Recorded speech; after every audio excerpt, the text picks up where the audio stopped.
చిత్రం ఏర్పడడానికి ఏకైక కారణం యేసుప్రభుల వారు పునరుత్థానమవుతున్న టైంలో తన తీవ్రమైన అతినీల లోహిత కిరణాలు బాడీ నుండి వెలువడి అది శ్రౌడుపై ముద్రించబడ్డాయి. 1891లో దీని ఫోటో తీసినప్పుడు నెగటివ్ ప్రొజెక్షన్ కి బదులుగా పాజిటివ్ ప్రొజెక్షన్ వచ్చింది. దాంతో ఇది మామూలు వస్త్రం కాదని గుర్తించి రీసెర్చ్ చేయడం మొదలు పెట్టారు. యేసుప్రభు క్రూసిఫికేషన్ తర్వాత ఏ ప్రూఫ్ దొరకకూడదని రోమన్ సైనికులు ఈ శ్రౌడిని దొంగిలించారని కొందరు చెప్తుంటే, లేదు తోమా బర్తలోమై ఈజిప్ట్ కి ఈ క్లాత్ ని తీసుకెళ్లారని అది చర్చిలో ఉండిపోయినట్టు కొందరు చెప్తున్నారు.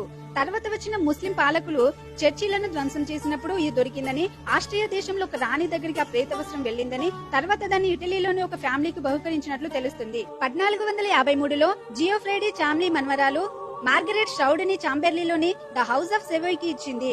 1532లో ఫ్రాన్స్ లోని చాంబెరీ చర్చిలో జరిగిన అగ్ని ప్రమాదం మరియు నీటి ద్వారా శ్రౌడ్ కి చాలా డ్యామేజ్ జరిగింది.